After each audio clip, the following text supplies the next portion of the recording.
I had a great idea that the bailout funds to car manufacturers should have been used to convert the factories to classrooms and for retraining the laid-off workers for sustainable jobs.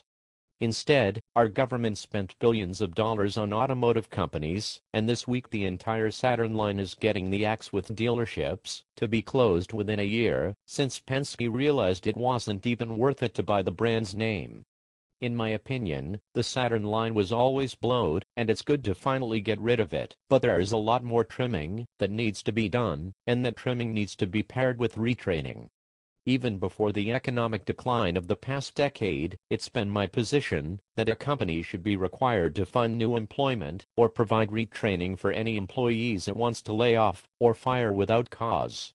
This would be a significant cost to employers, hopefully enough to force them to account and show respect for the human cost, and would help protect employees from contributing to the drain on the public resource of unemployment checks.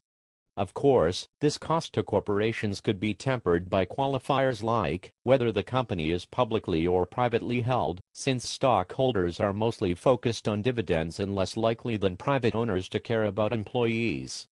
A better condition might be based on how long the employee has been in the workforce, which is basically an age-based provision, such that the longer you've been around the more support you get. This is because younger workers have less experience, and so are more easily retrained, while older workers will be protected from being replaced by younger/cheaper new hires. Current age discrimination laws can be used or adapted to help older workers get new employment. Appropriate primary and secondary education followed by enforced corporate responsibility for employment make up the first two pieces. The third is a living wage and benefits. Some Americans worry that as costs of doing business increases domestically, companies will move offshore. They think the solution is to give corporations greater rights and decreased responsibilities. Along with being completely contrary to the balance we've all been taught in civics classes, this is not a major cause for concern. Americans need goods and services, and we think, which means we will remain a market and will continue to create and innovate. A market is a business opportunity, so no matter restrictions on a free market, companies will continue to do business here. Since we can't help but think, Americans will always be building up existing companies and starting new ones. This assures our survival and reasonable prosperity. What people are really afraid of is that they won't be able to ride the gravy train when they've fought their way to the top of the heap. They fear a meritocracy. They project their personal lack of confidence onto the rest of America, thinking we'll lose our world superpower status if we try to stand on our contributions instead of continuing to expect the rest of the world to wait behind us like a pack of wolves still cowed by memories of a weak and aging alpha's past triumphs, while we feast on the latest kill. They fear that much like a pack of wolves, America will be fell upon by other nations at any sign of weakness. Fear and greed blind them to our strengths. We can only survive as part of the world economy, and we can do it with a lot less American suffering.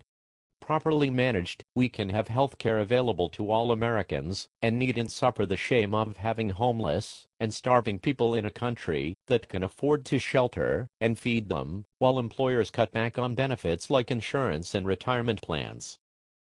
Citizenship means a responsibility to one's fellow citizens, and it means a right to survive. Going without health care, food, or shelter leads to death, and I'm not being excessively dramatic by stating this. When an employer does not provide the support needed for an employee to survive, it is the government's responsibility to legislate that support be provided by the employer or to compensate with government-provided services. However, when survival is based on government support, economic survival is sacrificed. If the support funds are not provided by employers, then the employed cannot provide the funds for the government to support the unemployed. The government is meant to act as a safety net protecting its citizens, but to do so, it must also require employers to meet their own responsibilities to their employees. As it stands, health insurance can easily cost more than half the income of some workers. This is not an exaggeration. I know such people, and they have no particularly expensive medical conditions or risks. Companies complain that requiring them to provide more support would make them non-competitive domestically and internationally. If a company cannot support its employees, then it has a counterproductive business model, making it a drain on the resources of its employees. Those resources could be more productively employed elsewhere. There is always opportunity, it's just not always the kind of opportunity we're looking for. Where a living wage has been required as a cost of doing business, the result has been to raise people out of poverty in the developing world, but it only lasts as long as the legislation. The American government has proven it internationally, and there is no reason it can't work domestically. Maybe this all comes across as a lot of blather, and I should just get back to work for the company that demoted me to part-time to avoid paying for my healthcare and retirement, while its soaring stock price allowed it to crush the competition.